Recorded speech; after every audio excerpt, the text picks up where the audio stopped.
when it will be posted on. There we go. Thank you. So we will be posting the video for tonight as well as last night's session on the city website.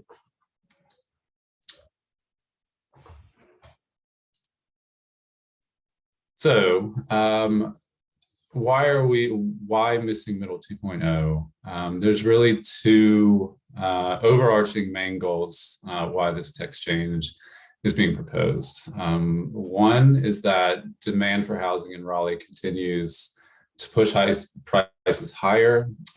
Displacement is increasingly a problem, particularly in South and Southeast Raleigh, but across the city, housing costs burden is a real challenge for people.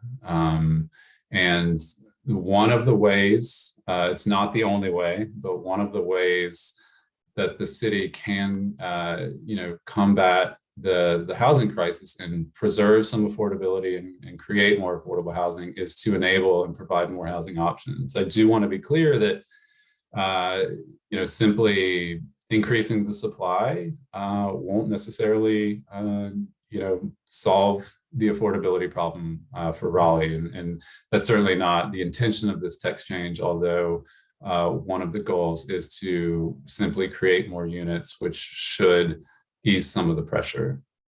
The second is really the community climate action plan specifically, but larger, more generally climate change. The city has committed to reducing greenhouse gas emissions 80% by 2050. And missing middle housing types, and housing near transit and other amenities is typically producing fewer emissions. So climate and housing choice and affordability are the two big goals of this text change. And apologies, everybody, I do have a toddler and I'm at home right now. So if you hear some things, apologize. So just an overview of Missing Middle 2.0. So Missing Middle 1.0 was TC 520, which I'm sure many of you are familiar with. That really redefined the way the city measures density and really,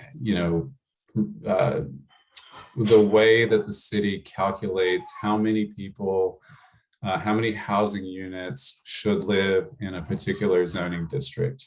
That text change also introduced a few types of missing middle housing types into residential districts. So Missing Middle 2.0 really, adds on to that, creates additional tools to facilitate housing choice in Raleigh's neighborhoods.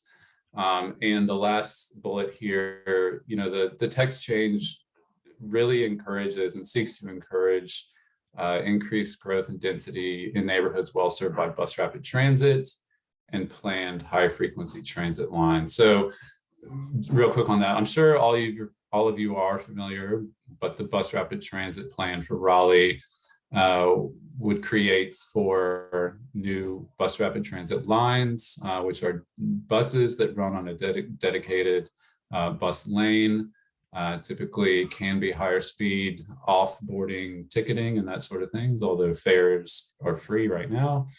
And planned high frequency transit lines are planned for the next 5 years. So this is a build out of a bus system where buses will stop at every stop every 15 minutes.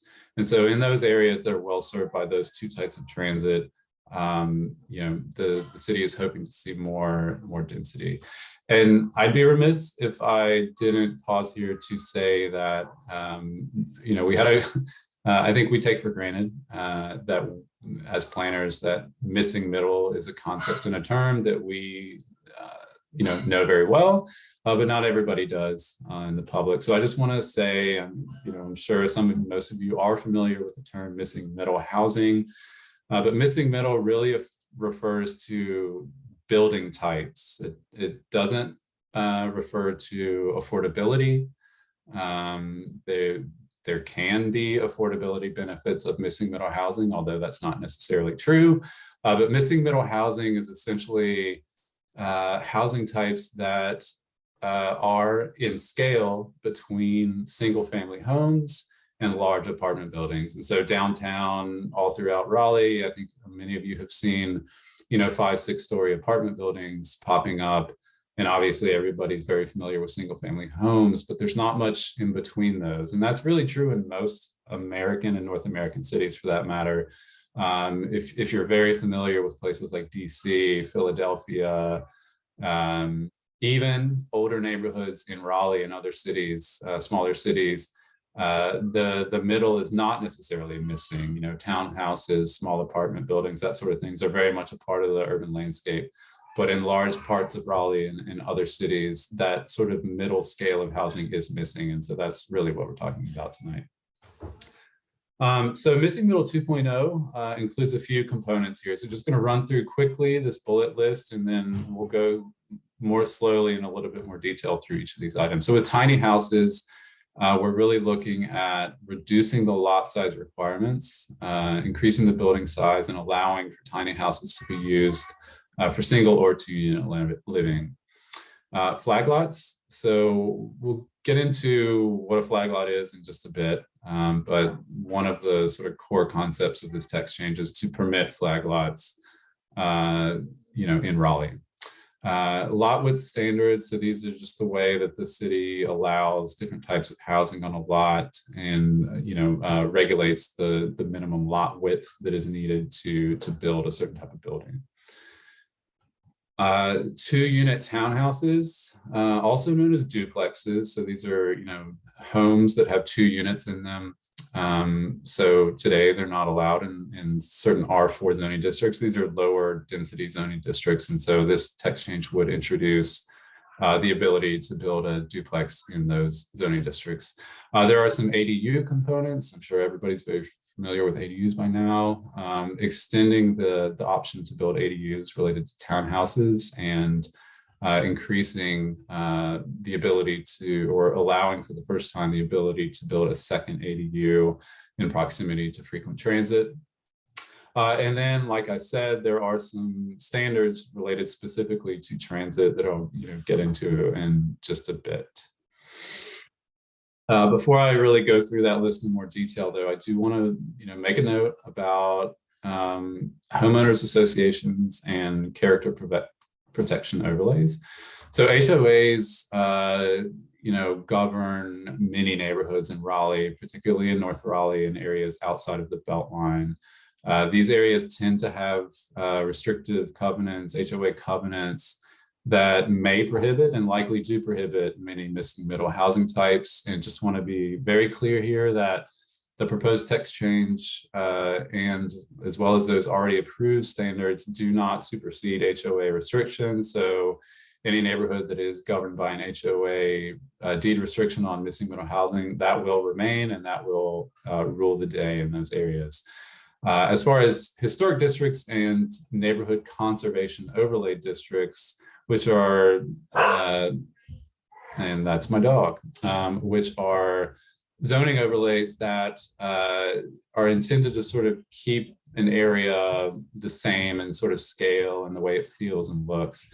So either one of those, historic districts or NCODs, those also control over these standards. And so these would not supersede any of those regulations. All right, so really going to run through this list now. So tiny house lot size reduction. And so today, tiny houses are permitted on lots that are, in R10, for example, 3,000 square feet, and in R6, 4,500 square feet. And so this text change would reduce those minimum lot areas. And that's really meant to take into account the sort of inherent benefits of compact homes. Experience from around the country tells us that tiny homes are not likely to be a predominant type of housing, as primary home. I think we may see them on flaglots or in particular locations and settings like cottage courts. But that said, there is increasing demand for these types of housing. And so we just wanted to create a little bit more flexibility to provide these types of housing units. Given their small size, they can be sort of more inherently affordable, although not necessarily so. We also want to reduce the minimum lot depth required in our six districts from 60 feet to 50 feet. Again, that's taking into account the smaller size of these buildings. With tiny houses, today they're permitted to be up to 600 square feet. But like I said, demand is growing for these. And for some administrative purposes, this text change would increase the permitted square footage of a tiny house to 1,200 square feet. But importantly, we also want to limit the building footprint of a tiny house to 800 square feet. And that's really intended to preserve pervious surfaces on lots and reduce as much as possible the need to cut trees and other vegetation down where folks do want to build a tiny home. So the last change to the tiny house standards that the text change proposes is to allow a 2-unit tiny house. And we'll get into a little bit more detail where we think these might occur in a little bit. But again, so if you've got a 1,200 square foot tiny house, this text change would allow you to subdivide that into 2 or to build it into 2 units such that each one was 600 square feet, or maybe one was 800 and one was 400, but a total of 1,200 square feet across 2 units. So flag lots, somewhat related to tiny houses, and there's a slide coming up that sort of gets into the overlap of these two. But flag lots, as you can see in the diagram here, are lots that look like flags. They've got a narrow sort of pole-like portion that fronts onto the street, almost always providing access to that lot via a driveway, and a sort of larger flag-like portion almost always in the rear of the lot. The pole can be shared, can provide a shared driveway across the original lot and the new flag lot. One of the reasons why this text change proposes to permit flag lots in Raleigh is because most banks, lending institutions won't provide traditional loans to build an accessory dwelling unit. And so for a homeowner who would like to build an ADU, maybe they've got a family member they'd like to, have living on their property, that sort of thing. Maybe they want to build an ADU to generate some additional income. Maybe it's the land trust would like to create a flag lot to create more inventory. It's a way for them to access lending to build that unit. And so that's really the primary reason why this is proposed. So again, flag lots. So this area in pink here, that is the flag lot. So we, in this text change, are proposing to permit only tiny houses on flag lots. I think we have experience from other cities where flag lots have been permitted, and they have not restricted the size of these buildings such that, a developer might buy a home in a neighborhood, subdivide a flag lot, and then construct a very large house in that flag lot, in that rear flag lot.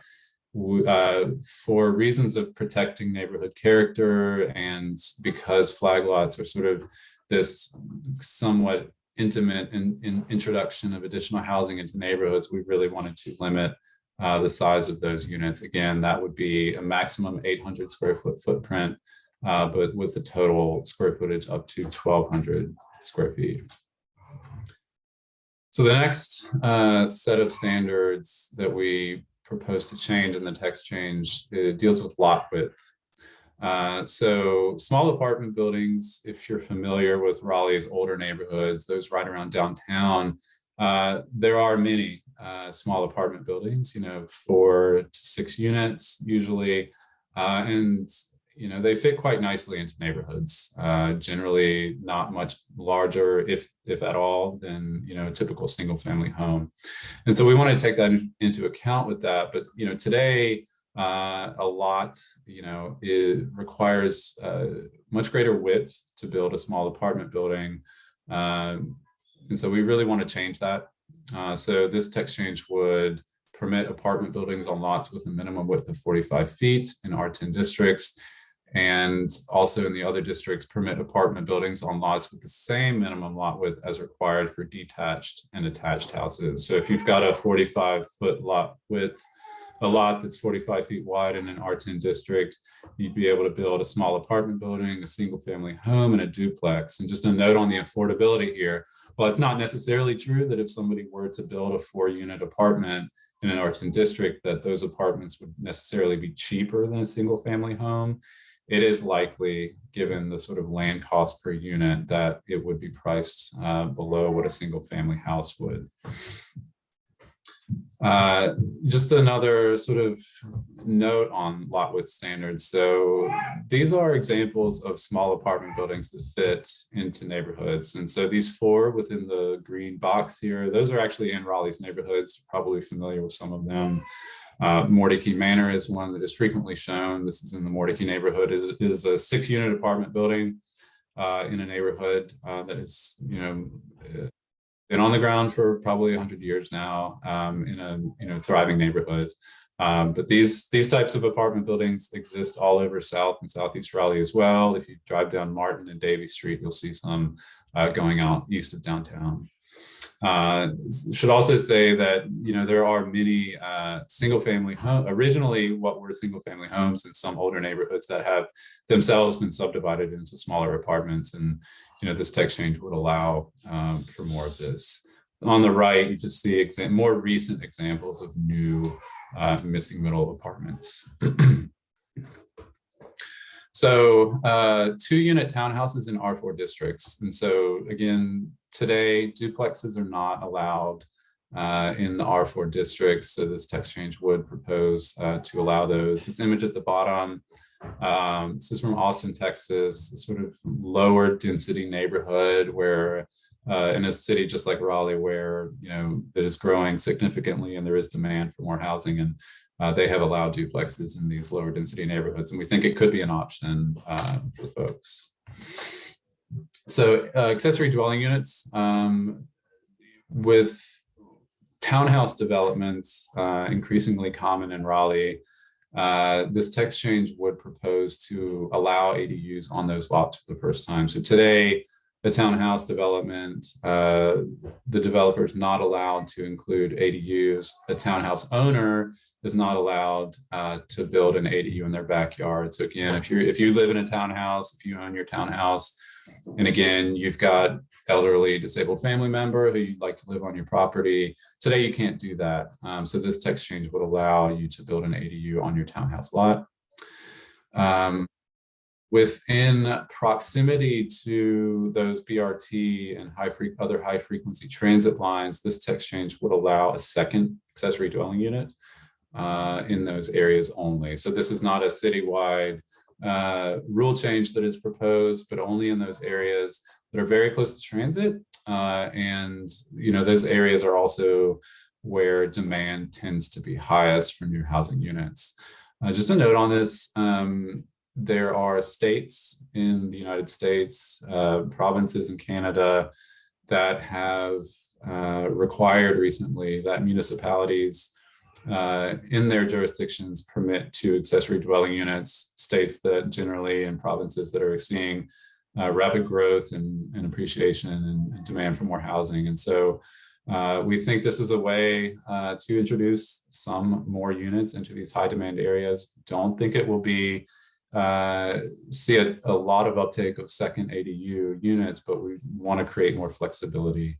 And these images sort of just illustrate how that might happen in a way that protects the sort of character of a neighborhood and minimizes the impact to neighbors.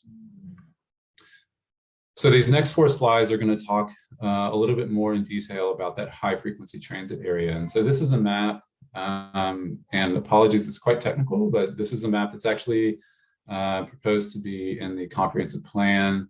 The areas shaded in the sort of purplish and then gray area outlined in the dashed line, those are the frequent transit areas. So again, that's within a half mile of any bus rapid transit line or a quarter mile of any of those high frequency or 15-minute bus lines. So these next standards, these next slides really are in that area with the sort of dashed black line.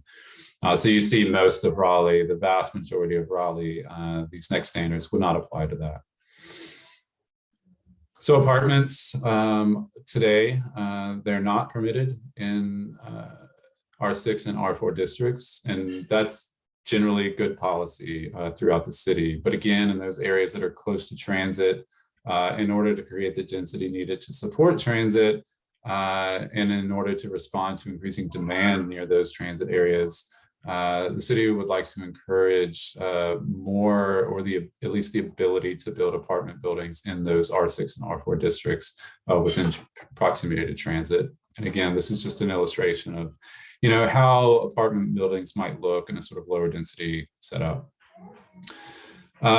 Similarly, in R4 districts, townhouses, we talked a little bit earlier about 2-unit townhouses, or otherwise known as duplexes, being allowed citywide in the R4 district. So this is townhouses, typically, 5 in a row, and they might be part of a larger subdivision of townhouses. This text change would allow those types of townhouse developments in R4 districts when they are close to transit. The 2 images you see here, those are actually 2 townhouse developments in Raleigh. The upper one, obviously newer, in an area just east of Oakwood, and the one on the south is just a few blocks north of NC State, and actually a townhouse development from the early mid 20th century. So lot area per unit standards in transit proximate areas. So again, the first missing middle text change, TC5, changed the way the city calculates density. So this one would reduce the minimum lot area per unit required to build a housing unit per zoning district. So in an R10 district, which is the highest density residential only district in the city, the amount of land that you would need on a lot to build a unit is, I don't have the exact number right in front of me. I want to say 800 feet, but it sort of ratchets up as you go to the lower density zoning districts. And so again, this is a way to target density and help the city meet its climate action plan goals. Just a note on the height bonus in mixed use districts. So today, mixed use districts currently zoned for a maximum of 3 stories, located within those high frequency transit lines, can be suited ideally to accommodate additional density and space for jobs. So the text change would allow for apartments and mixed use buildings to have a 2-story height bonus, which is create a maximum of 5 stories. Or 80 feet, and general buildings, which is residential only, of a 1-story height bonus up to 68 feet. When those projects come in with what is called an urban frontage or an urban plaza, those developments would not include drive-throughs as a rule. So I know that was a lot. I'm going to stop sharing my slides, but before I do that, feel free to visit the public engagement site for this text change.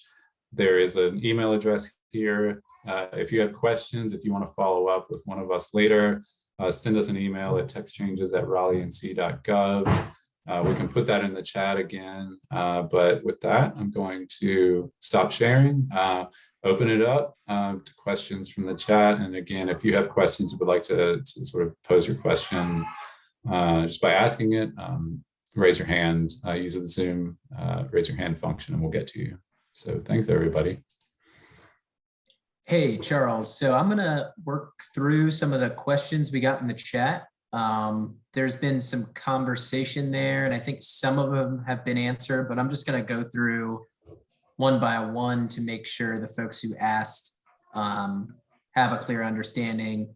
So the first question we got was from Mark Daley. Will our comments have any impact on the plan moving forward? Of course, we are here to sort of field your questions and also respond to those questions.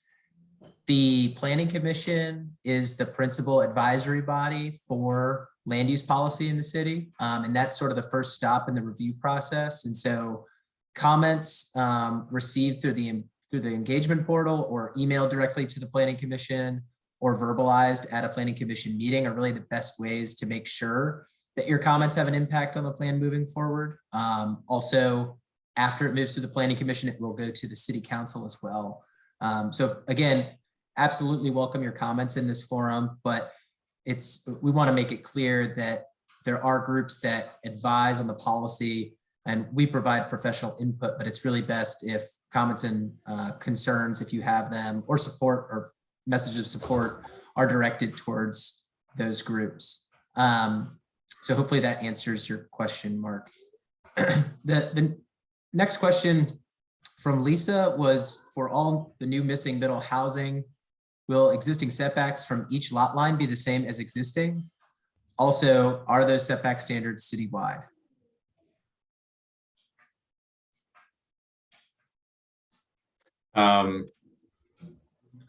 I would probably defer to Eric and Keegan because I think they can more technically answer this question, but setback standards vary by zoning district. And so if, for example, if you're in an R10 zoning district, which are typically those areas closer to downtown, or perhaps where townhouses are developed, the setbacks tend to be smaller than what they might be in an R6 and an R4 district, or an R2 district for that matter.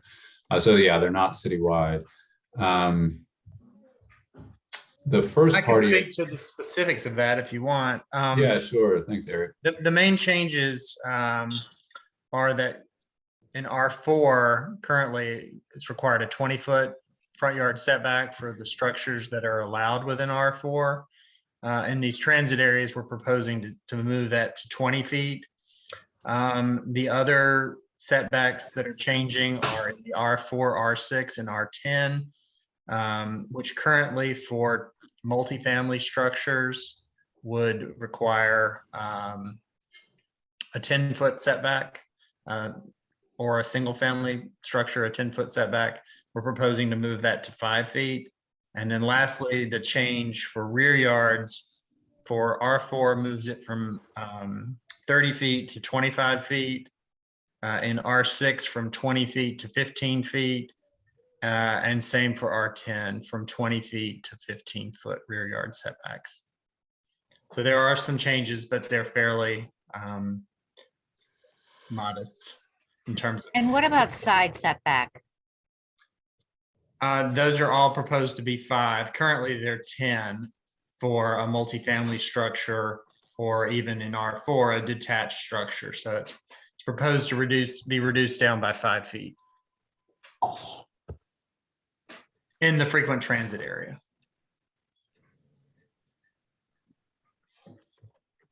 So I'm gonna, Lisa, did that answer your question? Did you have any other follow-up to Eric's response? Yeah, I know it's not a straightforward answer. My concern is that in some of the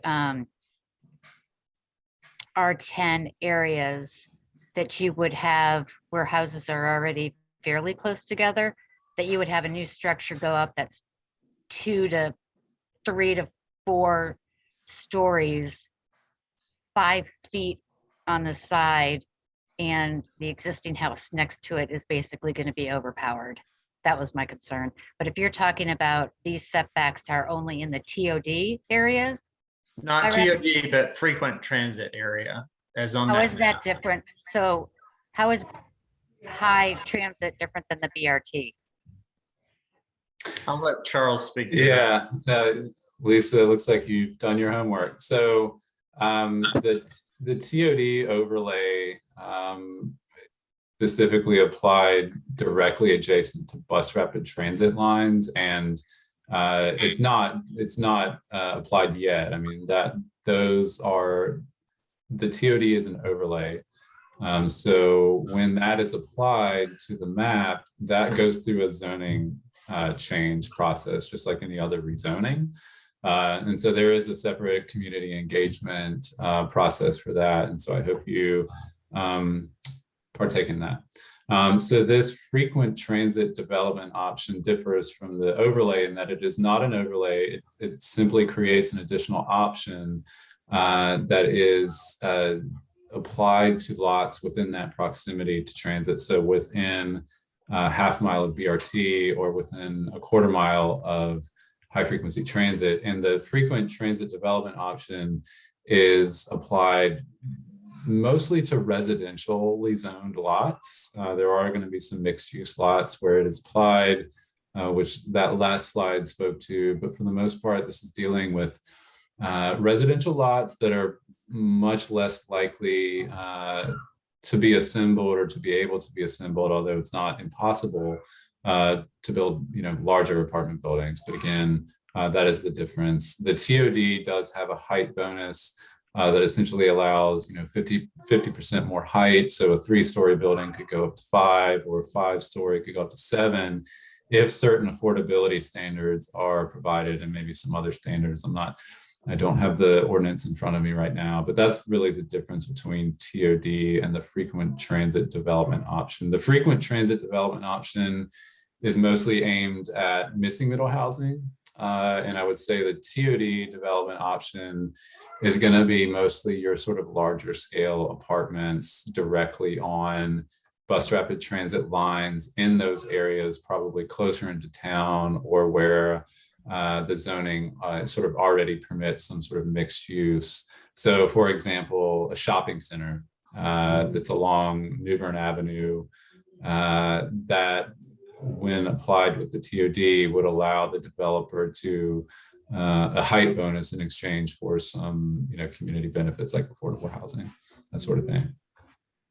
Yeah, and it sounds like a slippery slope, because this is the first time I've heard of frequent transit development options, and that just sounds like an opening a can of worms. But I do not want to derail this meeting, so I will table any other discussion on that for now. Thank you, Lisa, and please reach out if you want to continue to have a discussion with any one of us. Be happy to. And Lisa, I did just want to respond to one question that you had related to building height and how that may differ in an R10 district. The short answer is there really won't be any change in building height, even within these frequent transit development options. All structures would be limited to 3 stories in height, and detached and attached houses would be limited to 40 feet, which is this exact same standard as today. And townhouses and apartments would be limited to 45, again, the same standard as today. And in R10, all of these building types are already permitted. So it's really looking at increasing the density to a degree, however, not necessarily the bulk in those R10 districts. Thanks. So I'm going to proceed to the next question, and just out of fairness, because it's difficult for me to know when all these hands are raised, I'm going to move to Bob Geary and then probably alternate back and forth between those raising their hands and the comment section, if that's okay with the group. So Bob, go ahead and ask your question.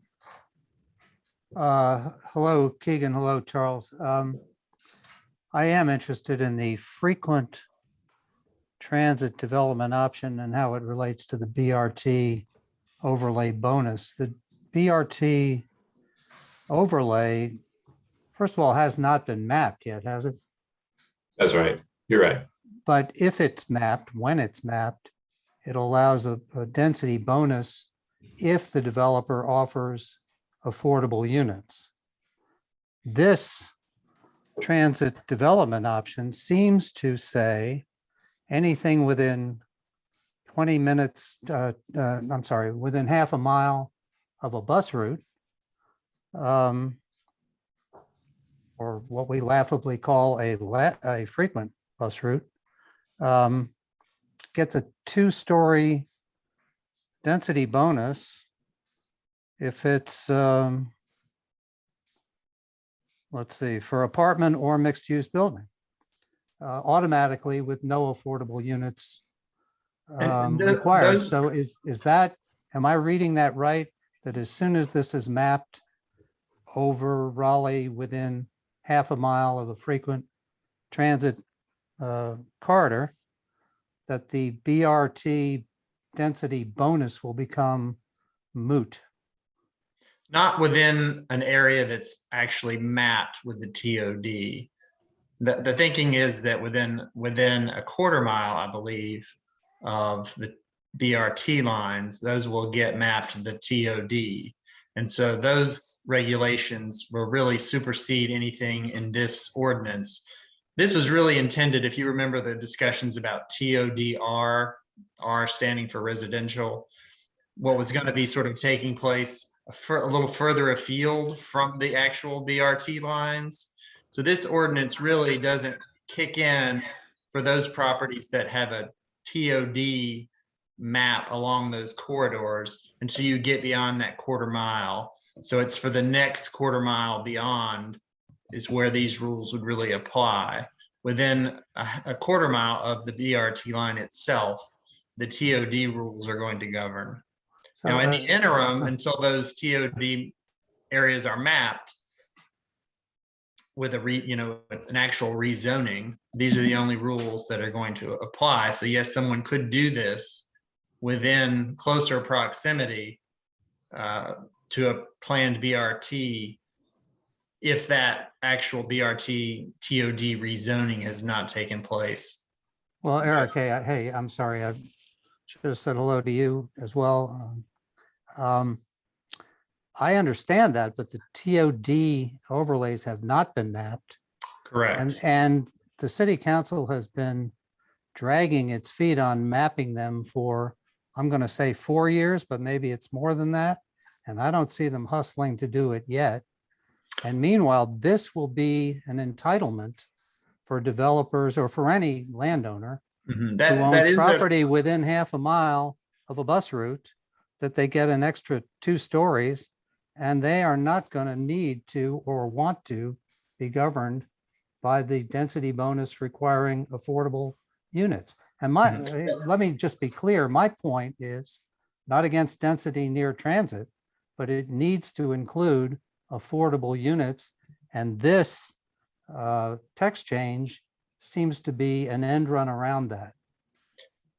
ultimately nothing in this frequent transit development option would be available to any prospective developer until the city council adopts the map. So ultimately, they do control the timing of the adoption of that map, just as they do the timing of a rezoning for a TOD. So that's certainly a point that you might want to continue to hone in on, because ultimately, that's a decision for council as to whether or not they release the provisions herein well in advance of a TOD rezoning or not. That ultimately they set the timetable for both of those actions. Even if they adopt this ordinance, nothing in this frequent transit development option can be done until a map is incorporated into the comprehensive plan using this title. Okay, well, So- thanks for that. They are tied together. Yeah. Now we do, as I think Charles may have mentioned, anticipate, a similar tracking as far as the review of that map, at least at the beginning. Now it may well languish long behind the adoption of this ordinance, provided this goes through. But they do not have to be adopted simultaneously. But if the map is not adopted, again, no provisions herein have impact. You're probably familiar with the NCOD. It's very similar to an NCOD process in that, you adopt a regulation, but it doesn't go into effect until a remapping has occurred, in that case through a rezoning. But this would just occur through a comprehensive plan amendment map adoption. It's a lighter lift, but ultimately, it is a decision point that the council takes in terms of when to flip that switch. I just wanted to add one more comment on the specific height bonuses that are permitted under each. One being the TOD, again, Transit Overlay District, which is geared solely towards properties very close to those proposed BRT lines. That particular height bonus would apply to whatever the base zoning is and would allow a bonus of in stories of 50%, provided 20% of those residential units within the newly allotted stories are affordable to those earning 60% AMI for a period of 30 years. And so you could potentially see a much greater height bonus within the TOD, depending on what your underlying district would permit. Whereas with this frequent transit development option, which again is a little bit more expansive, it's again a height bonus, but to a lesser degree, in that it applies to districts that are only capped at 3 stories. So those mixed use districts that are limited to 3 stories today could be a maximum of 5. And we realize there is a little bit of give and take there, which is why one reason we welcome your comments, but I just want to note that it's not the exact same bonus offered in one place versus the other. And there is a bit of a difference depending on what the underlying zoning is. Yeah, and in residential, there's no height bonus whatsoever. Correct. Well, no, I appreciate that, but it would be something to think about to add a requirement for this bonus, similar to the other bonus in the TOD zone, to require affordable units. Why are we proposing to allow a developer to put a 5-story mixed use building within half a mile of frequent transit and not include any affordable units at all? I thought the whole point of transit was let's have some affordability near the transit. So I would suggest that change be considered. Thanks, Bob. It's Thanks. a point well taken. Do want to add just a couple things. That last point. And I urge you to take your comments, like Egan said, to the Planning Commission and Council, and I'm sure you're very familiar with that process. With BRT, you alluded to, you had a comment about high frequency transit and alluding to whether or not that's actually sort of high quality, high frequency transit. I happen to think a bus that comes every 15 minutes is quite good. But some of the thinking here is that BRT is the premier transit in Raleigh. It is what could potentially get folks to and from point A and B quicker. And the TOD overlay would focus more affordable housing directly adjacent to that premier transit. I know that, I know you're not going to love that answer, but I think that will potentially prove true in some instances. The other thing here that I want to say about your very good question and comment, but also to any other, questions or comments about affordability, is that, this is a text change to the UDO. So any affordable housing developer, whether that's, a traditional low-income housing tax credit developer, whether that is a group like CASA, whether that is the Raleigh Area Land Trust or any other land trust, they'll be able to take advantage of these rule changes as well. And also on affordability is, the planning department, we work closely with the Housing and Neighborhoods Department. We know we need to do a better job working together to identify affordable housing opportunities that might be outside of the market. So we are constantly looking at that. But again, in those situations where perhaps the city may control land or have an opportunity to purchase land, or perhaps there's, a religious institution that has a little bit of extra land and they want to build some affordable housing, they'll be able to take advantage of these as well. But it's a point well taken. Affordable housing, this is not a magic bullet to create affordable housing, but it is one way that it could dampen.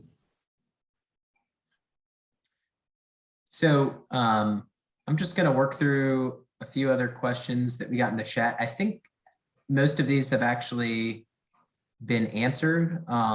But for those who asked, just feel free to jump in if you don't feel you got a sufficient answer. From Mark, will there be fencing requirements for flag lots to protect privacy of neighbors? I believe Eric answered that question. No, there's not currently a proposed requirement for fencing.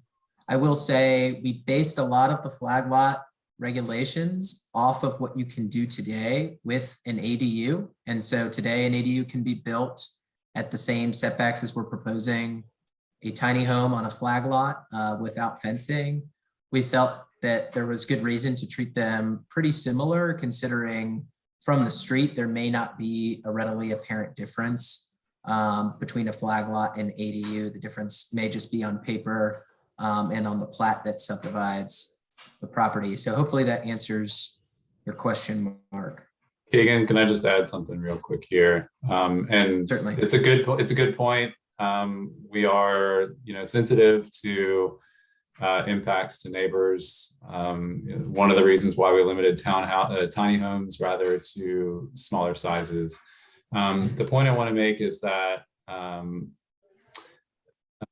flag lot, people living on a flag lot are also interested in their own privacy. And I think that, they, not only their neighbors, but they themselves would like to have some privacy. And so given that many flag lots might be sold on the market or might be lived in by a friend or family member, we think that fences probably likely, they're not required, but again, that person living in that flag lot tiny home probably wants to preserve their own privacy as well. Thanks, Charles. So going to go back to those who have their hands raised. David Blanton.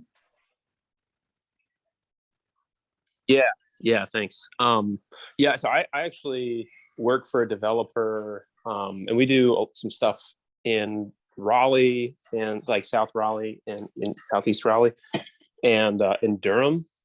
And it's the tiny house option is like a big thing in Durham right now. That's like really cool and allows for some like affordability stuff, which is desirable and kind of, cool to be able to do in some of like the older neighborhoods that otherwise like would price most everybody out. So, but one of the processes that they have there, and I'm just curious if this text change has like broached this or considered it or has an allowance for it of some kind, is like they have like almost an exempt plat process, which basically like you submit more or less a survey and go right to like a recombination map for splitting a lot, whether that's a flag lot or whether it's a tiny house, like a small house recombination. Because right now the burden is, it's like usually like a 6 to 8 week time frame. There's right-of-way dedication, pretty significant spending in engineering, which like just makes the lots more expensive. So like takes away from some of the affordability and in some cases density with the right-of-way dedication and things like that. So I was curious if there was any kind of consideration or if there's been a plan to adopt I guess a more streamlined process for some of these more minor subdivisions where you're just like adding a flag lot or maybe splitting a really large lot into maybe 4 tiny homes or something like that.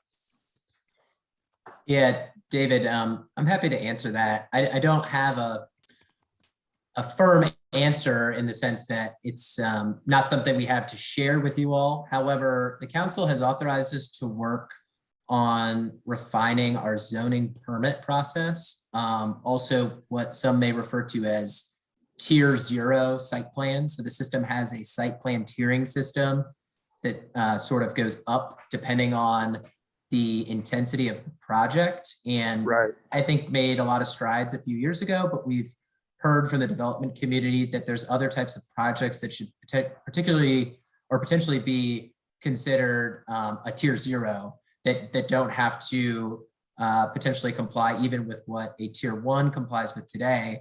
And as part of that conversation, we have discussed internally reviewing our subdivision regulations to potentially create a carve out or a similar type of tiering system for subdivisions so that they, as you said, could enjoy potentially a more expedited process or one that doesn't require the same level of exaction. So that is something we're hoping to fold into that active text change, which is on zoning permits. And there's a likelihood that you could see a component related to those types of exempt subdivisions. Yeah, that's super helpful. Yeah, just kind of like a little mini case study we had in this is like earlier this year, we have a lot that right now technically could be able to get 3 townhomes on, built as like an apartment or like a condo style kind of building. And because of the right-of-way dedication alone and the, $30,000 ensuing engineering bill and stuff like that, not to mention the costs of putting in sidewalks and stuff like that, it basically like we had to go to a duplex, and that just totally shifts like the price of that product, so there's definitely, I mean, especially in like more areas where some of the negative effects of development are felt more acutely in like Southeast Raleigh and South Raleigh, like I would say there's definitely a really strong need for that because there's an appetite, I think a desire in, at least our company and I think some others kind of that work in that area to do more like, sensitive kind of projects. But some of the timelines and the sort of like ensuing costs of bearing those timelines make a lot of that less or not necessarily less desirable, but less like realistic or feasible. So anyways, my 2 cents on that. Thanks, David. We really appreciate the comments. And as I said, stay tuned to that particular text change because there is some likelihood that that concept will be incorporated. Just want to go back to the questions we have in the chat. And Lisa, I see that you included a question related to parking. I know Eric provided an answer. Yep, that's okay. I got it answered. Was that sufficient? Okay. Yes. Thanks. Great. Okay. Michael Nguyen, you have your hand raised. Yes, thank you. So I am a first-time new homeowner. I just moved here. I lived here a few years ago as a student, and I'm excited to be back. And I'm really, really excited to see all this work that you guys are doing on expanding the sort of housing options in Raleigh. As someone who just went through the home buying process, it was not fun, at least not right now. And, there were several neighborhoods where I was sort of priced out because the options available were either too expensive or just would not, is too much, right? So, I'm really excited to see that. My question is, what sort of work is being done to make sure that the new sort of housing options are going to also accommodate younger families? So, the sort of footprint that people with like children versus, older people trying to age in their sort of homes or in their neighborhoods versus, younger people without children. These are like completely different like size footprints. And I know in other, developed places, they have like 3 to 5 floor sort of like buildings with like a couple of units on each floor rather than, sort of the modern sort of 5-floor apartment buildings where there's like 10 units on each floor, or everybody has a single family house. So I'm not sure where and sort of what you guys are proposing with this zoning change that would fit. Excellent comment and question. Yes, housing for families is a significant problem. Most of the apartment buildings that you see going up downtown, areas like North Hills, going out, and this is even more true in the areas near NC State, most of the units in those buildings are 1-bedroom studios.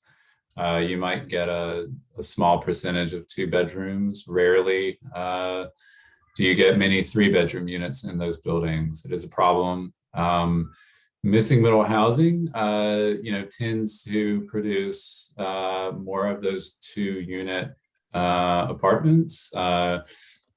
Tiny homes, an 800 square foot tiny home is, can be large enough for a 2-bedroom house that can be more affordable. Also, probably sited in a neighborhood that is maybe more conducive to raising a family, maybe maybe a little bit easier to walk to a playground, maybe a little bit easier to walk to school, bike to school, access parks and that sort of thing. It's a great question. I mean, I think ultimately you might see more sort of missing middle housing built for those sort of families. And the other part there is, again, affordable housing developers are building more family-sized units. They typically do. There is great demand for affordable units for families with children. And so, again, they'll be able to take advantage of these as well. But yeah, I mean, when I myself lived in a 3-story, I've lived in various 3-story walk-up apartments in a couple of different cities where there were, 2 to 4 units on each floor. And, apartment was maybe 700 square feet with 2 bedrooms. And yeah, I think would love to see the market respond to that sort of demand.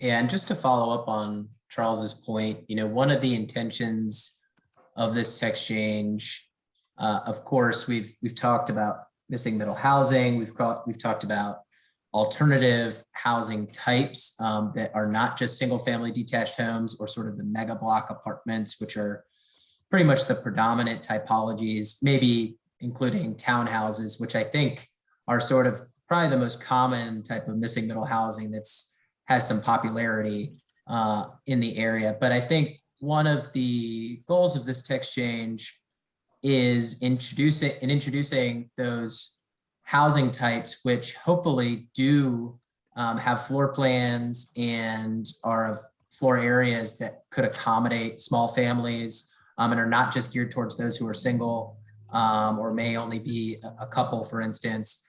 Allowing those in more areas throughout the city, potentially where land values are cheaper and there won't be as strong an emphasis to pack as many units into such a small area, which is what we see in our mixed use districts in the very hot kind of real estate areas of the city. And so there is an effect of sort of spreading out this density in a way that we think and hope is appropriate, and also means that you could potentially see alternative housing types that are geared towards more types of people instead of, again, those smaller units, which is what we see built today in the sort of multifamily space. So I know there's some chat going, or some comments going on in the chat, and that's great to see. Hopefully, if anyone has any continued questions or comments, please feel free to leave those there. I am gonna move on to the next person, assuming, Michael, that answered your question. Yep, I'm good. Okay. Thank you. Thanks, Michael. So moving on to Mark Daley.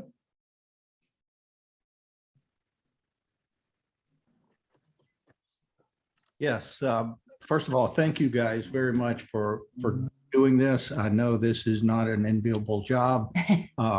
And I've spoke with Eric and I think both Keegan about another matter in the past, and you guys have been great in helping guide me through some issues with a dog kennel being put up next door. So thank you. But I do have a question as far as the high density of adding the apartments or the fourplex in existing neighborhoods. Will there be a limit to how many can be put in, or can a developer just come in, start buying up homes and build these all next to one another, and the entire street becomes an apartment street? And maybe there's 1 or 2 holdouts that want to stay there. They like where they are and they've been just squeezed out by apartments. Or is there a limit to how many can go into an area or on a street? I'll stop talking.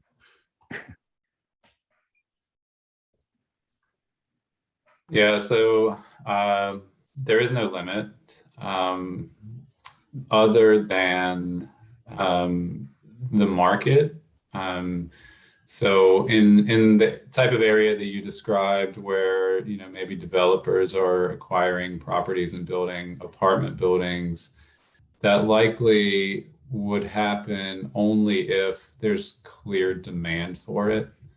You know, the price per unit is going to be smaller generally. The total sort of revenue to the developer might be more, might be equal. But if we're seeing that, you know, on a block that today, let's say there's a block that has 10 single family homes, and developers come and buy 8 of those, and there's 2 single family homes remaining, and the other 8 are replaced by a combination of duplexes and quad apartments, and ultimately you see, you know, 28 units where there were 10 originally.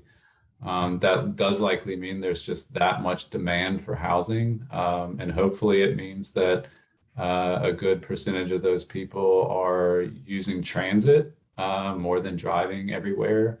Still likely that, you know, at least in the short term, that folks are going to have cars, but again, this is all aiming toward getting more people within proximity to transit and amenities such that we don't have to have so many cars on the streets. That creates more space for sidewalks, more space for pedestrians, more space for people on bicycles, more space for kids to play in neighborhoods, that sort of thing.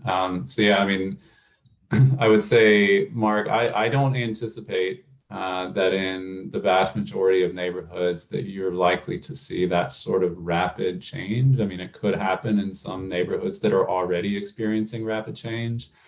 But the sort of status quo, the last thing I'll say is that the status quo is, let's say there's that same block of 10 homes.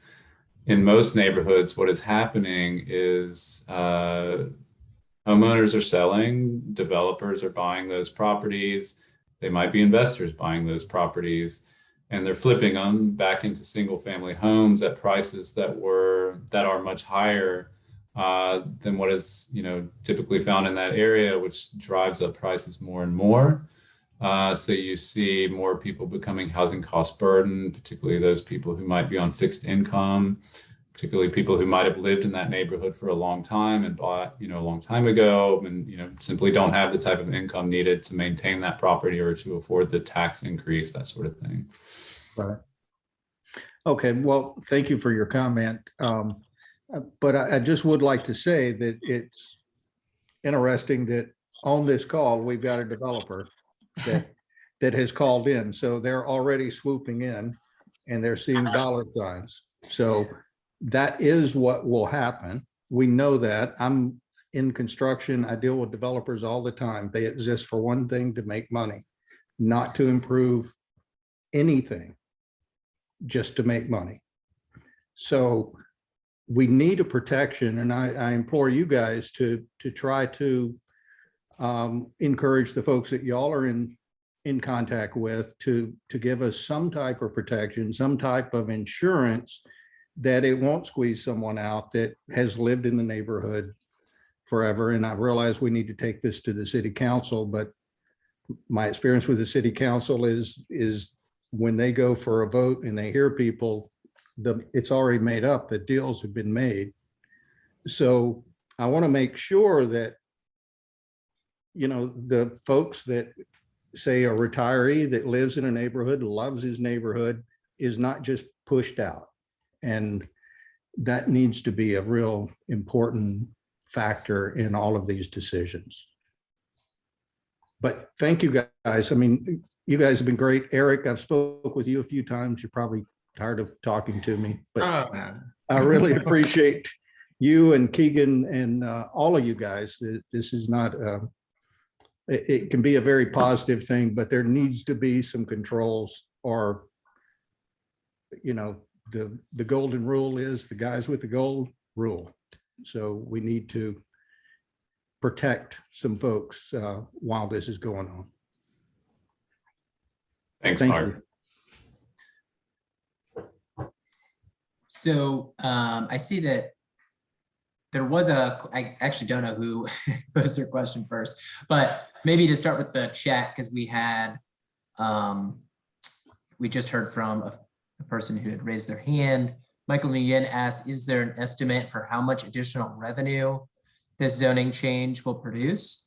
I will say, I can't provide an answer to that, but I will say, in addition to it being a hard question to answer on its face, one of the things that we understand as a reality is that given the change in zoning laws, not just in Raleigh, but also in many other places throughout the country that have placed limitations on a variety of housing typologies, we typically have builders that are experienced only in a few forms. And so we're hoping that by enabling these alternative housing types, we will start to either incentivize or push some of our particularly smaller developers into building these types of missing middle housing. But we also think that's probably going to be somewhat of a slow process, which is one reason we've made special attention to try and track some of the effects of the changes that we've introduced via TC 520. And also, assuming this text change passes in some form, this text change as well. But it's a really excellent question. But I do not believe, unless someone in the department has knowledge that I'm not aware of, that we've done an exact estimate, nor that it would be very easy to produce one that's super reliable.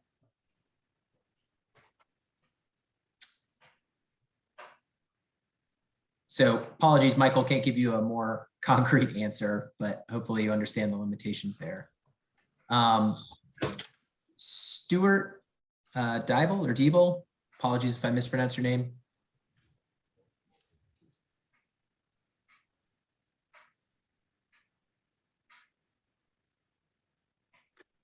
Stuart, you're muted. Can you hear me now? Yes, can. Yes. Okay, yes, it's Stuart Diebel. And here's my question. If this passes, how many new housing units do you think will come to market within, say, 5 years or 10 years? Are we talking about a few, a lot? Do you have any idea of the scope of new houses that will come on the market if this passes? That is an excellent question, and I do not have an answer. I would say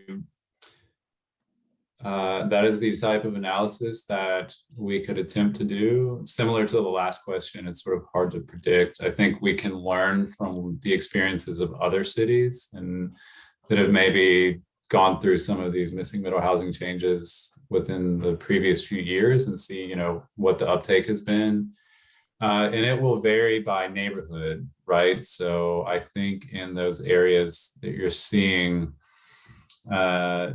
demand increasing significantly, you're probably going to see more uptake of missing middle housing. But again, that could relieve some pressure on existing residents. We don't know, Stuart. I will take your comment up the chain and see if we can do some sort of analysis. It is very complex analysis, but it's not impossible to do. We can at least do some research on what uptake has been with missing middle housing. There are also a lot of other forces that determine that outcome: interest rates, pandemics, threats of world war. There's a lot of factors that might influence uptake or a slowdown in construction. Supply chain availability. There's a whole lot of factors that we really can't predict. And I understand that. I think it's a great goal to have more housing for more people. But I have no idea the magnitude. And obviously, no one has an answer yet. I hope it's a big number, but it would be nice to have somebody look into that. Thank you, Stuart. Great comment. Thank you. Good job, guys. Thank you. So we have another question, and I think we provided some answers, but just want to make sure. Allison, your question related to whether or not there are restrictions on developers to achieve denser housing goals and concerns over whether or not we could just get more single family homes. I know Eric and I provided some responses, just wanted to make sure we answered your question appropriately. Oh yeah, it's been great. I know you guys are kind of tied to what the market has and those restrictions. I'm just curious what we can do. If you look at the frequent transit development option, particularly in the residential zoning districts, in the column where it talks about land area per dwelling unit, I believe is how it's, let's see what the term is. Lot area required per unit. You can see that the amount of land area goes down. 2-unit living requires less land area per unit than single unit living does.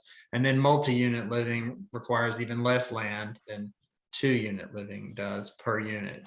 So we've done, some of the, we've tipped the scales to some extent in favor of 3 or more units developments where that is optimal. And we're hopefully that will somewhat influence, the economics, which, as we all know, to some extent, impact the final outcome. And there's also efficiency in terms of construction. When you're doing 3 or more units, there's less materials needed per unit, et cetera. And so there's some cost efficiencies associated with that, which also tend to favor that type of development from a return on investment standpoint. Okay, thank you. That's a very complete answer to my question, so I appreciate it. Hey, I just want to, that last point Eric made was really good. And I just want to add a little bit of another point about that is that the efficiency of multi-unit living, even duplexes, when units are sharing walls, those units require less energy to heat and to cool. So that's one way that missing middle housing can help combat emissions in the city. There's still other ways that architects and builders probably need to adapt their practices to build more energy efficient buildings and building types, but this will, I think, encourage more use of that. Also want to say we had a really good comment last night. If you want to watch that one, if you're not too tired of us, but there was a comment about energy efficiency of buildings and whether or not we can sort of require certain levels of efficiency. And one of the answers to that is that the North Carolina Building Code, like other states, simply doesn't allow some of the more innovative sort of energy efficient types of construction that you see across Europe, for example, or Japan, some other places. Simply not allowed to sort of build that type of building. I think, supply chains are different here. I think you see building materials and practices in places like Europe that might be a little more efficient. And so, we can't dictate what North Carolina building codes are. The city of Raleigh, like other cities and jurisdictions, do have staff that are on the sort of boards that help write the code, so we can try and influence a little bit to increase the efficiency of the energy efficiency of them, but we can't control that aspect completely. Indirectly, that does affect, affordability to some extent. While it may, the price point of purchasing or renting one of these units, is what the market will bear. Ultimately, the person that buys that and is paying a monthly mortgage is also going to be paying monthly electric and or gas bills, and they need to allow for that ability to make those payments monthly. So if a unit is smaller and or more energy efficient, theoretically that's more money on the table to pay toward other things. So it does impact affordability indirectly, because that's an ongoing cost that the owner or occupant would ultimately have to bear.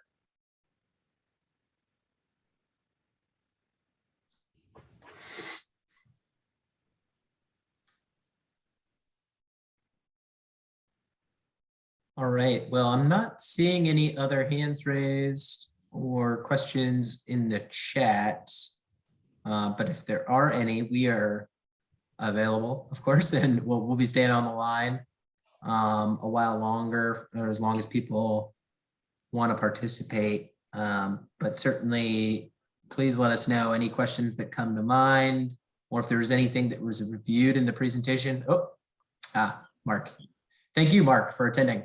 If there's anything that comes to mind or anything that maybe wasn't quite so clear in the presentation, we're happy to try and provide a better explanation.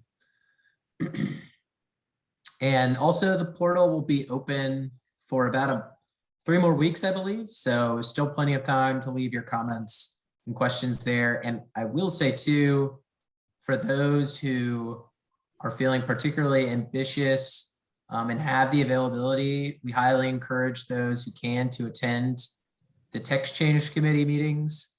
Again, that's a committee of the Planning Commission. So first stop on the review train. And the benefit of that committee is one, right now, at least they're meeting virtually. It's also a very informal atmosphere. There's not typically that many attendees. And so you probably get all the time you wish to speak if you want to make comment. And also, I will say our text change committee members are really responsive to feedback that they receive. We have a diversity of folks on that committee from different backgrounds. And Lisa, it is going to appear on their agenda next Tuesday. We're working to get the Planning Commission website updated with that WebEx link so folks can join as attendees. You can also let Justin Booker, who's on this call, know if you want to participate, meaning speak, but you're more than welcome to just attend. And if you cannot attend, the meeting will be recorded and posted to our YouTube page if you want to watch afterwards. So just wanted to throw that out there. It's really a great way for people to engage.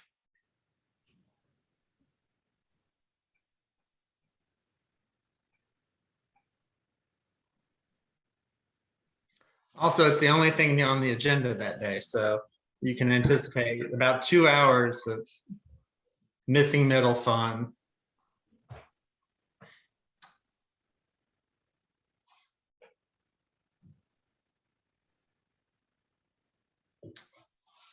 I guess if there's no other questions on the text change, looks like maybe Bob has a comment.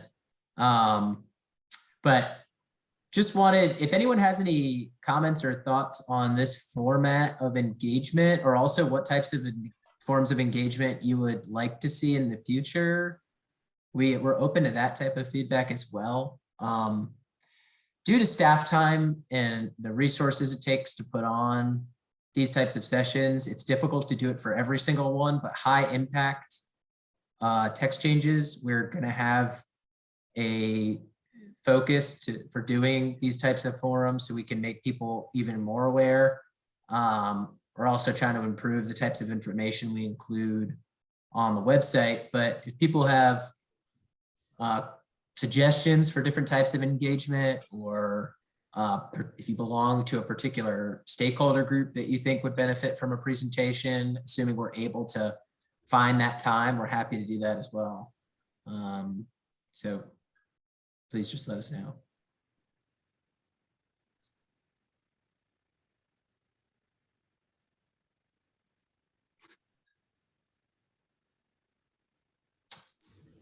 Thanks, Lisa. Thanks everyone for the very generous comments. Yeah, we understand that sometimes information is hard, and even when you do find it, it can be technical. And so we do hope that these presentations and sessions help to break down some of that complexity and make it a little easier for folks to understand.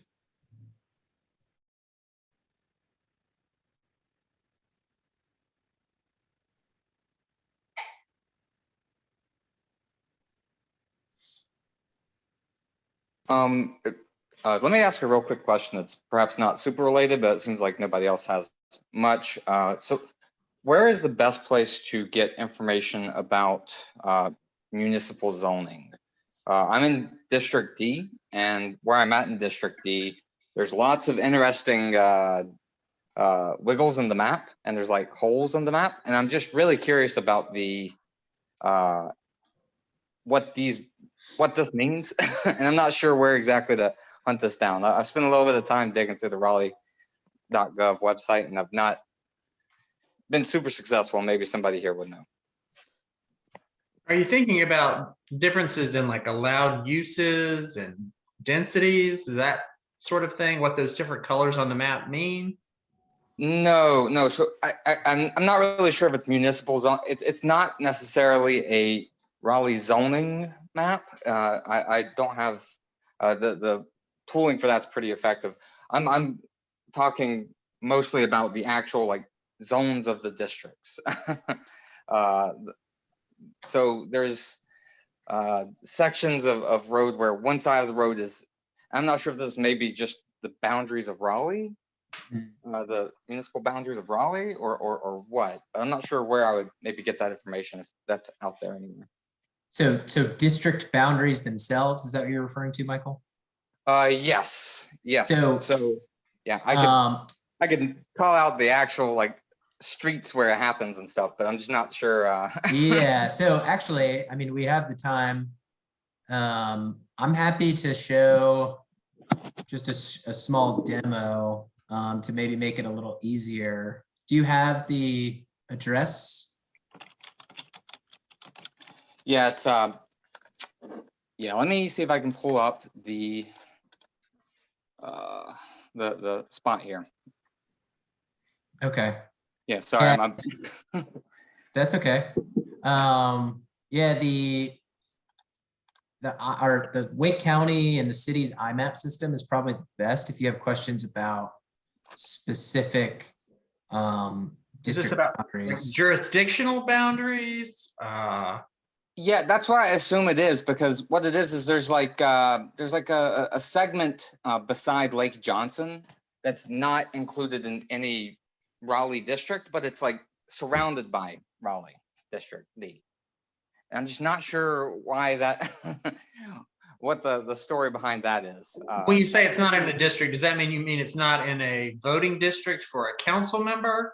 Yes, that is the case. So that's in our extraterritorial jurisdiction, I'm guessing, and it has not been incorporated into the municipal boundary itself. Okay, that's I assumed it was something similar to that, but I was not sure, and I was just there's so many of those in District D on the southwest side.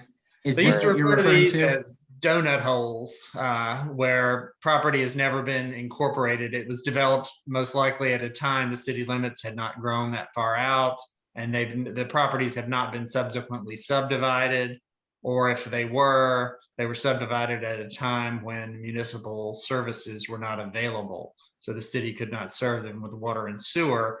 And so there was no requirement to annex in at the time of development. And for whatever it's worth, the people who live out here now have, I guess, have not sought to be annexed into the city. Obviously, that comes with additional tax burdens for doing so in exchange for other benefits, but not everybody is necessarily interested in increasing their tax bill in exchange for those added benefits. It's a personal evaluation, but there are lots of these holes around the city. The city used to have a pretty active program about annexation and what was referred to as forced annexation, meaning that people weren't necessarily seeking to be annexed, but the city was trying to fill these holes from an efficiency standpoint, as well as, currently if you're in one of these areas and you have an emergency, you're not going to get city police or fire. You're going to get county sheriff and, volunteer fire department will show up. Now, sometimes the city may show up beforehand, like the fire department, to keep the fire that's occurring in these non-municipal areas from spreading, to the city properties immediately next door. But they're typically, not obligated to serve those properties because they're not paying city taxes in exchange for city services. But a few years back, maybe 9-10 years ago or so, I don't recall the exact date, this legislature adopted some changes to the cities, or not just us, but statewide, municipalities' ability to force annexation on properties, and basically 50 plus 1%, I think, or maybe it's even slightly higher. Anyway, the majority of properties being annexed in a given area have to consent to the annexation. The city no longer enjoys the authority, to swing a heavy fist and take properties in without at least the majority of the property owners in the affected area agreeing to it. And typically, they're not going to agree to it unless they've sought it themselves. Historically, there were areas that were served by private wells and or private water, private water system for a neighborhood that became contaminated. And so over the years, those neighborhoods oftentimes would seek to be annexed into the city so they could receive city services such as water and sewer. But those are typically voluntary. And again, the city can continue to do those. We haven't had many recently of that nature. Typically an undeveloped property or a underdeveloped property going through redevelopment that was never annexed in is typically what submits an annexation petition. And they would do so as part of their essentially kind of chain of development approvals so that ultimately they can tap on to city water and sewer to serve their development. Okay, yeah, that makes sense. And that matches what I heard. So thank you. And Michael, just to provide a little bit more information, all of these are viewable layers on the county and city's IMAP system. So you're able to sort of search for a particular property, and then you can select from the layers and select corporate limits. They also have electoral boundaries that you can select as well to kind of see where the district boundaries are. Lots of useful information in IMAPs if you're ever curious. I would note that the majority of these areas that you see, these unincorporated areas that we're speaking of, are going to be part of our extraterritorial jurisdiction, meaning any development activity that takes place there is still going to have to follow the city's Unified Development Ordinance, and it's going to be pretty restrictive on what they can do if we are able to serve the facility within a certain distance, I think, water and sewer. So if water and sewer are deemed available or readily available in the area, then they can do their development, seek an annexation, and tap onto the services. If we can't serve an area, then that's typically going to restrict what kind of development or how intense the development can be on those properties. So if water and sewer is not in the area, the city's not going to extend it on your behalf to serve your development. You're just going to have to wait till services creep out that way. And we do have a requirement if you're on the edge of the municipal boundary and you annex in to do your development, we obligate you to extend water and sewer typically to the far extent of your property. So the next property down the way, is now suited for annexing in, so on and so forth, like dominoes. But occasionally, some dominoes never fall, and these are these properties you're speaking to. They were glued firmly in place years ago when they were acquired or developed before the city boundaries had grown to those outer reaches. And sometimes they've been leapfrogged, and that's how they end up being completely surrounded by municipal land. Gotcha. That makes sense. Yeah, I sort of stumbled across this when I moved into my current place, and I've just been sort of curious about it since then. So thank you for explaining that. I appreciate you taking the time.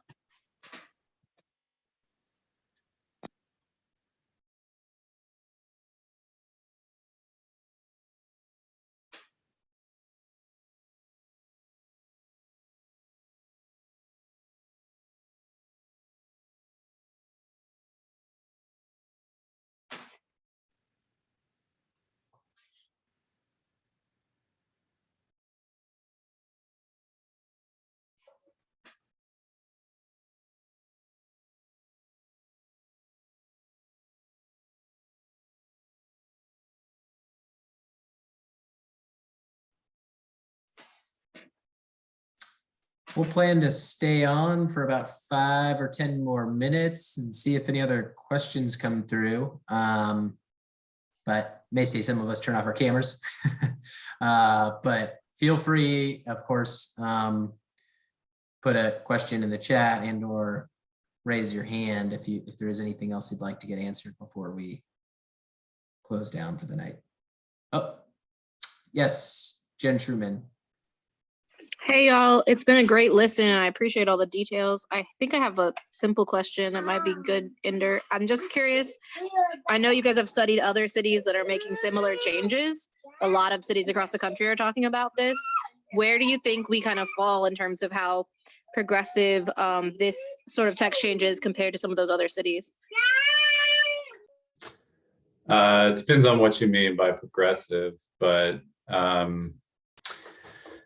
Portland, we studied Portland pretty intensively early on, before even TC5. I should say, hey Jen, how are you? And Portland does have, they use a floor area ratio standard, which is a little bit different than our lot area per unit standard. They do have a bonus system that allows maybe one additional unit or some additional FAR if, at least one of the units on the site is affordable to a certain AMI level. So for example, somebody wants to build, if somebody has a lot and they think, oh, I can build a duplex, the city says, well, you could actually build a triplex if one of those units is affordable at 60% or whatever. I don't know exactly what the AMI levels are. They also have some interesting standards that give a bonus if the facade of the existing building is preserved. And so I think that is one way they tried to sort of retain some neighborhood character. So in that example, somebody buys a single family house and let's say they want to turn it into a quad apartment. If they retain the facade of that original house, they might get an FAR boost, which would allow, each of those units to be a little bigger or one of them to be significantly bigger, that sort of thing. There are, I think, the original structure is kind of worth keeping. This is true, and again, that was Portland's residential infill project. It's been on the books for about 1.5 years, and I'm not sure what success they've had with it. Austin has, I think there are a couple cities, Austin included, that do allow maybe some reductions in setback and sort of thing if units are affordable. I don't think they've had much success with that. I would say that the provision of apartment buildings and some of the setbacks that we've looked at, I would say are sort of best practice to some degree. I would say that they're also based on some of the precedent research we did was looking at old Raleigh neighborhoods, and some of those missing middle types you see in older Raleigh neighborhoods. You might see a quad apartment that has a side setback of just a few feet, and those neighborhoods are generally some of the most stable neighborhoods in the city. So potentially could see more of that, but yeah, I mean, we're prepared to adjust this. The city's monitoring missing middle housing permits and production, and we'll see how this works out. And if we need to tweak some things, there's always the opportunity to do that. Thanks, Charles. I definitely appreciate that. Yeah, at the end of the day, it's kind of hard to fight the economics. A lot of those original missing middle duplexes and whatnot that are out there that have been maintained have oftentimes been converted to single family, even though they're originally constructed as 2 unit. Unfortunately, that's sometimes the money, they just want the single family house in the neighborhood and they can outbid the person that's providing, rental property.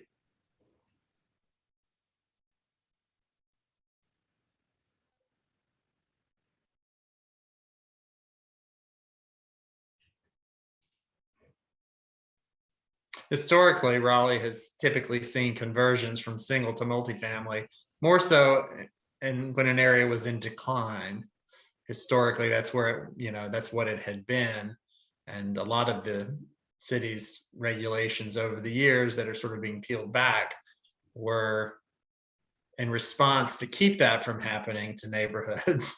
And so that's why our code did go more toward encouraging single family development. But now the desires have shifted back to some extent. Everything old is new again, I guess, sooner or later.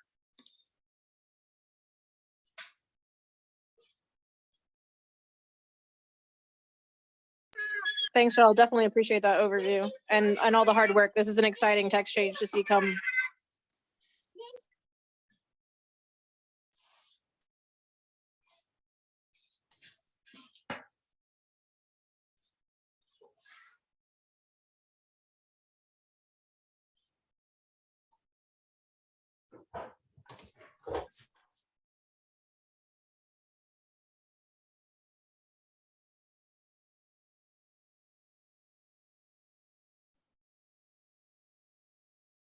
All right, well, we're gonna put out one last call and then we'll call it at 7:15.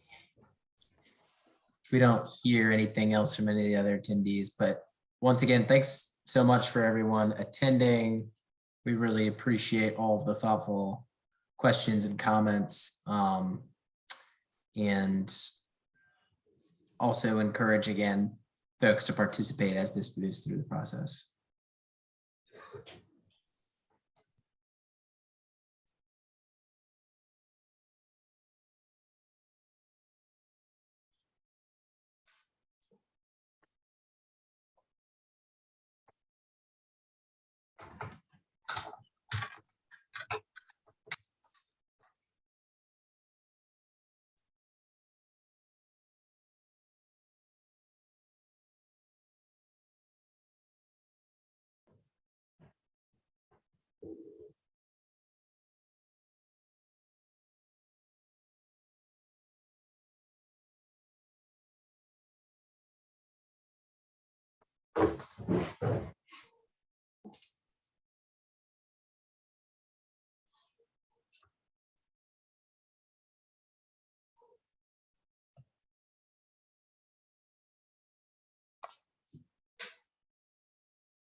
All right, seeing no more questions, we are going to sign off for the evening. So thanks once again and hope everyone has a great night.